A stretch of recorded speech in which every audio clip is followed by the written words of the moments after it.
Well, after some time away, the Getting Up to Speed podcast is getting back into full swing. And we're going to start things off with one of the upcoming talents from California's Central Valley. That's Gage Garcia. We talked to him about his breakout 2023 campaign. So far, a couple races under his belt in 2024, and his start in racing. That's coming up next on Getting Up to Speed.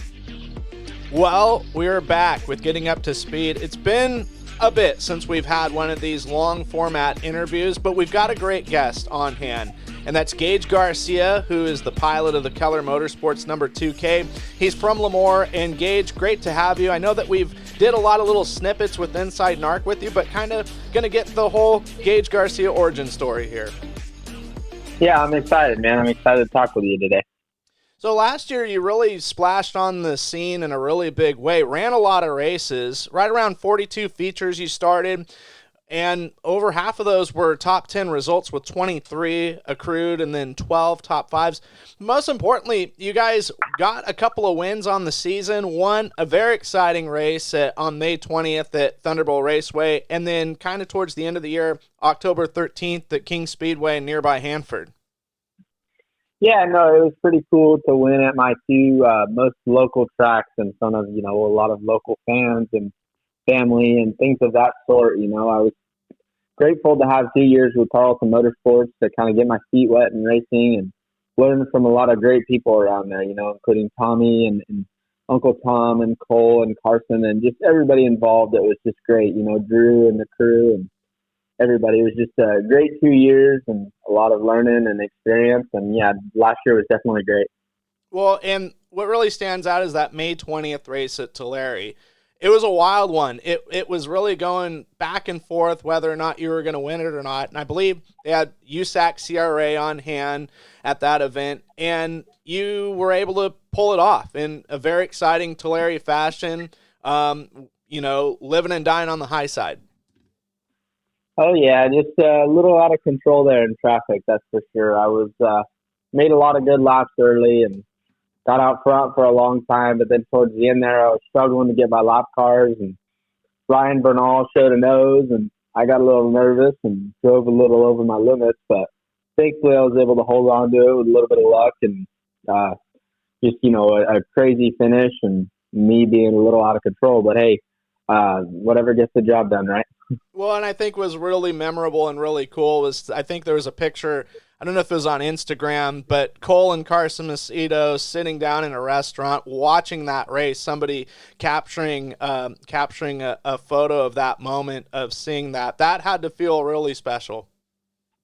Yeah, no, it's cool. It's cool to see that, everybody involved in wanting to see me win, and all these people that have helped me out and given me lessons and tips along the way, for it to not only pay off for myself, but for them and, just everybody involved. It was really cool. It was a great moment. And it was definitely a long time coming after, a long first year and then a lot of really close finishes there early in the second year. Well, and speaking of last year was kind of a tale of two halves. For the majority first half of the year, you were in, the Tarleton 21X. And then I want to thank Howard Kading Classic weekend at Ocean Speedway in Watsonville. So this would be like early July. You get the call up from Keller Motorsports for the 2K. They had an open seat and started to do a lot of 410 racing. Yeah, actually, it happened to be the other way around. I heard and saw an opening about this ride, over at Keller Motorsports, and it was an opportunity for me to get some 410 experience. So I actually reached out to the group myself, and yeah, they took me on board, and it's kind of from one learning curve to the next. It was cool. I feel like I've figured out the 360 quite a bit towards the end of last year, and then thankfully got to get some 410 races under my belt before this year. And now it's kind of starting the sprint car learning curve all over again now, just in the 410 ranks, trying to make my way up in there, So it's a good group. I'm really excited to be racing with all of them, and I'm just, Brent, Mike, just everybody involved. It's a great crew, and it was definitely a great transition. So it's going to be a good year, and I'm really pumped for it. For you, like individually, what has sort of been interesting, at least going from a 360 to the 410? Has there been some things that have taken a little bit more time than you like to adapt, or have there been some things where it's like, man, this is I feel natural in this position driving this car with a little bit bigger of a motor, a little bit more power? Yeah, there's definitely a lot of similarities to it. I'm not sure that there's many out there that can say that 360 to 410 transition feels, just natural. It's definitely a big difference. It's a huge speed difference. You go from the 360 to a 410, and you first hop in it, and you just feel out of control. Like it's just a lot more power, a lot more speed, and it takes a lot more to control these things, and and make good consistent laps on them. So it's definitely an interesting experience. I really like it. It's just a matter of figuring it out and finding the limit between, not driving the car hard enough and then being out of control, trying to find that middle ground and make it happen there. So. Well, and we're going to go back. We're going to turn the clock a little bit here. As far as you and your racing career, what would you say kind of inspired you to start it? And right about what year was it when you decided to get going in things? Oh man, I've been involved in the sport forever, from being 3-4 years old, going to Hanford and Tulare and watching Carson and Cole race. And, I guess Carson didn't start till I was a little older, but just in general, like the micro sprints, watching them run the micros and sprint cars, watching Tommy, Carson, Cole, like just the entire family, being involved in racing. It instantly lit a spark for me to want to do it. And I was thankful enough to have people in my life, from my mom and dad to the entire family just wanting me to be involved in it. And I was able to start in the junior sprints and make my way up through the micro sprints and eventually into the sprint car. So ultimately, none of this would have been possible without the Tarletons and my mom and dad and just everybody within my family that has had racing in their blood for the longest time, So it's definitely a great deal, and I'm really thankful to be a part of it. A lot of people in California credit, the Red Bluff Outlaws for the northern part of the state when it comes to getting drivers developed, kind of finessing their racing skills. But for sure in the Central Valley or really south of Sacramento, a lot of testament can be in the micro sprint ranks where he came from, and Plaza Park Raceway and the place they call the Lemoore Jet Bowl now these days. I mean, those places definitely are factories that are churning out so much talent in these last couple years.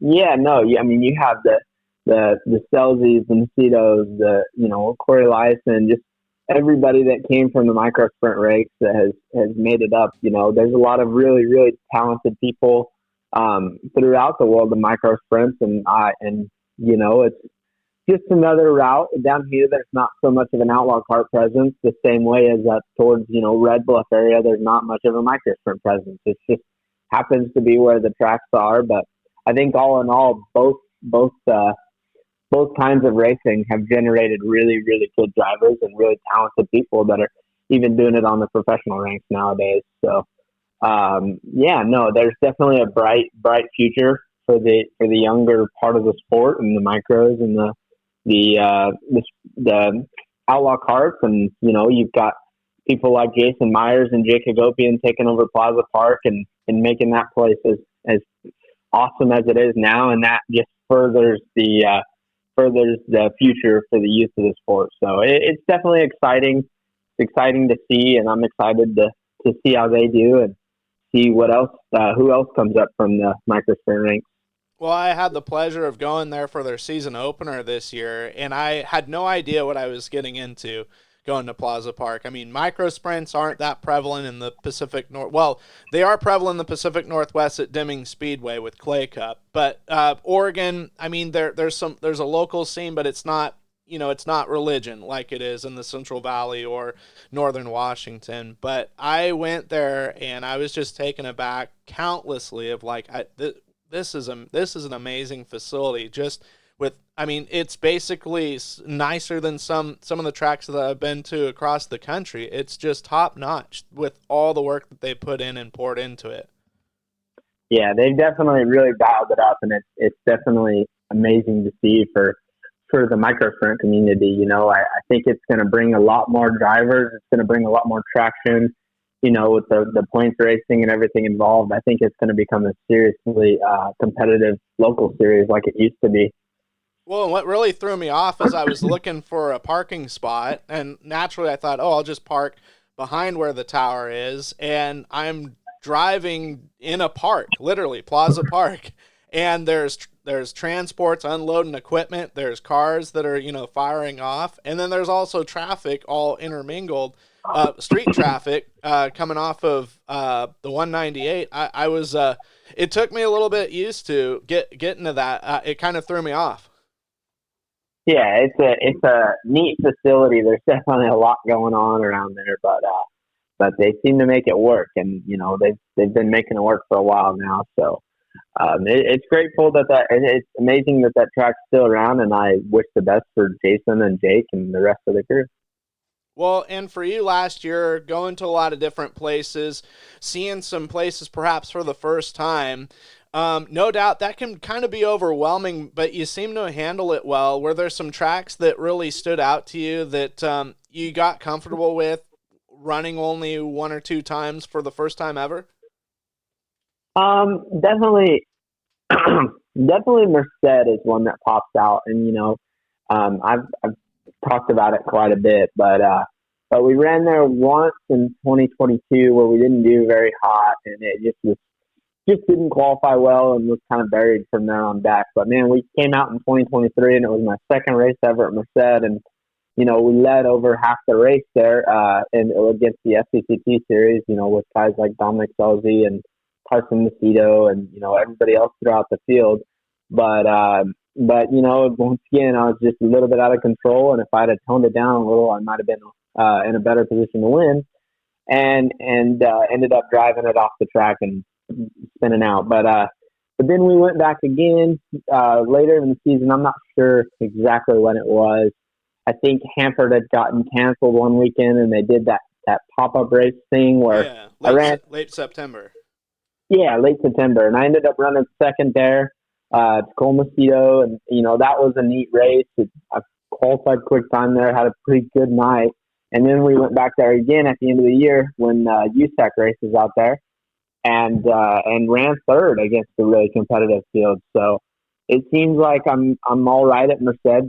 That's the place that I got comfortable with pretty fast. I still think there's a lot to learn and a lot to get better at, but with time, I think a win's definitely coming there. So we'll just keep chugging along and trying to compete in the races that we can and go from there. Well, and it's definitely a tricky place because they don't run wing sprint cars very often there at all. I think this year's got to be the first time in a while where they've got, about half a dozen wing sprint car races with whether 360 or 410, but that can no doubt be frustrating because you have a good run, right? You run second, and then basically 2 months later you got to wait to run there again. Yeah, for sure. It was definitely wishing we were racing there a little more, but it's just part of the sport, and there just happen to not be races there, but nonetheless, it's a great track. Doug does a great job there, and it always seems to put on great racing. So Merced's definitely a favorite of mine, and I can't wait to get back there. Well, already a couple of races under your belt in 2024, all of which in 360 action, and at Silver Dollar Speedway, a 15th on the prelim night of the Mini Gold Cup, and a 10th place finish, a hard-fought 10th place finish at the Mini Gold Cup with the NARC 410 series. First couple races out, I mean, how are you feeling about things? You got a good pulse on how the team's doing? Yeah, no, I think that the team is doing a great job. The loose nut behind the wheel might be struggling a little bit, but with time, the 410 will get a little bit better, and we'll get a little faster. But ultimately, it's just me figuring out how to run the car. And the first night didn't go too bad. We made the redraw, just happened to back it up in the feature, and I wasn't quite running the car hard enough like I should have been. And then the second night, we kind of got off to a rough start, didn't qualify too hot, and then ended up in a small tip over in our heat race where we had to fight. I think we went like 9th or 11th or 3rd in the B main to make the A, and then just kind of held on there through the main. Didn't do much. Ended up going a lap down about over halfway through the race, but it just so happened that a lot of people got involved in some crazy incidents just because it was definitely a good racetrack for the circumstances, for sure, with the rain and everything. Like, the fact that they even got the show in was great, but it definitely proved to be a little bit rough and cowboy up, and that led to people, making small mistakes and running the car really hard, and it just generated some wrecked race cars where we happened to just kind of hang in there and stay alive, and ended up coming home with a 10th place finish. Well, and for 2024, for the remaining of the schedule, for folks that don't know, I mean, NARC 410 series, that's going to be a big focus, but what else are you guys looking to run? Are you going to be trying to do some maybe cameo appearances in a 360 here or there?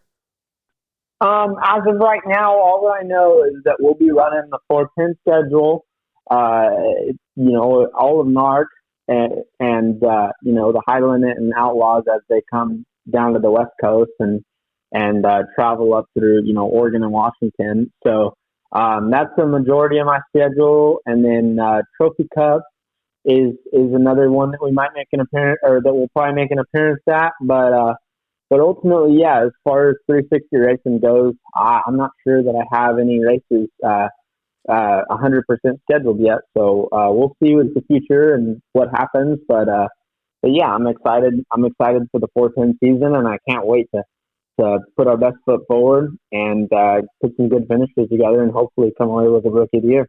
Oh, something that I forgot to note at is we talked about your first win, but your win late last year was definitely a unique one because that was kind of that makeup race. We were talking about that pop-up race at Merced where Hanford had to cancel the weekend, and then you guys came back October 13th. You won the 360 portion at King Speedway in Hanford, but then there was all sorts of stuff going on that night because it was the Maury Williams Memorial where they ran twin features. So most definitely for you, you got your money's worth. You got your pit pass worth as far as laps logged at the 3/8 mile in Hanford.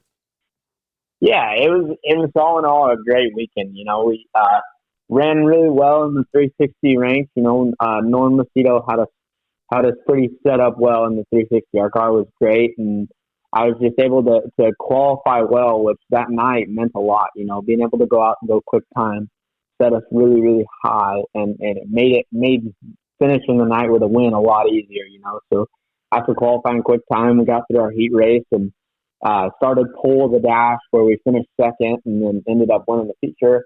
And then, yeah, also being able to run double duty at the same time and run the 410 portion of the Maury Williams with the 2K was great too, because I just constantly was on the track making laps, whether it was 360 or 410. All in all, the consistent laps throughout the night made me really comfortable in both cars. And we didn't qualify too well in the 410 and didn't start the night well. And, I guess fortunately we had the twin features where they invert the field, and that's not the way you want to get on the pole, but that's how we ended up on the pole in the 410 rank for the second part of the feature. And we led most of that race until at the end. I just made a couple small mistakes running through the holes and not being where I should have been on the racetrack, and ended up falling back to third. But all in all, it was a great night where I got really comfortable, and I'm really, really pumped to get back to Hanford in the 410 and see how we pair up against the competitive 410 scene right now. Well, no doubt. Peter Murphy Classic coming up in a couple weeks. As far as where folks can follow you along on social media and see updates or results, what's a good place? Is there a good Facebook page or a website or anything of that nature? Yeah, so I have my Instagram is it's GageG21 with an underscore between it, and that in my bio there's a link tree to all the different accounts. The Keller Motorsports account on Twitter and Facebook and Instagram. Then we also have my personal racing accounts from Instagram to Facebook to Twitter, and you can search my name up and find it pretty pretty easily, I would hope, on social media. But yeah, all in all, it's just a good way to stay involved, and yeah, that's pretty much it. Perfect. And can folks get merchandise from those sites, or is that just at a track thing? We don't currently have merchandise, but it's being worked on right now. So I'm getting a design made for the 2K team, and we'll have shirts out sooner or later. So keep on the lookout for that. Awesome. And I know that your time is very valuable as we wrap things up, but I'd like to give you a chance. I know that there's some people that you thank, but you're more than welcome to thank them again. Any individuals or even sponsors that you'd like to thank, I just want to give you the floor for a minute. Yeah, I mean, ultimately, just everybody at Keller Motorsports, Brent and Mike and Norm and my dad. These guys put in countless hours making sure that the car is ready every week and that we're putting our best foot forward to compete. And then it wouldn't be right for me to not mention Tony Tarleton and the rest of the Tarleton clan and all that they've done for me those past 2 years to help me get my feet wet in the sprint car. If it weren't for them, I wouldn't be where I'm at right now, and I definitely owe them a ton of gratitude. And yeah, just everybody that's been along with me on my journey. There's countless amounts of sponsors throughout every car that I've raced, and I'm just so grateful for everybody that's involved me in the racing community, that's been a part of me in the racing community, and yeah, just ultimately it wouldn't be possible without all them. So yeah, thanks again. Well, we greatly appreciate taking the time to talk about you and your racing career, as well as, I guess the future. What for you, the future? What do you think is obtainable, or what are some of your dreams that you'd like to get moving forward? Yeah, man, I feel like the sky is definitely the limit. I'm doing everything that I can to do this professionally. It's my number one goal in a career. This is what I want to do for a living, is drive sprint cars and race for a living. So I'm going to do everything in my power to make that a possibility. And to me, I would love to be on the Outlaw Tour one day, or a high limit tour or something like that, where I'm traveling and racing professionally. But definitely still a really long ways till we get there, and we're just going to keep chugging along and take it race by race, and hopefully we'll see what turns out. Well, awesome. Well, we wish you the best of luck, and we thank you again for taking time for the interview. And yeah, I'm really excited to see how the Gage Garcia story unfolds. Alrighty, thanks again, Ben. This episode is a production of Highside Racing Promotions. Be sure to like the YouTube as well as Facebook page, and like these videos. The more likes and the more attention it gets, and we would like to get as much information out to the racing community. Whenever or wherever you're watching these episodes, we hope that you enjoyed them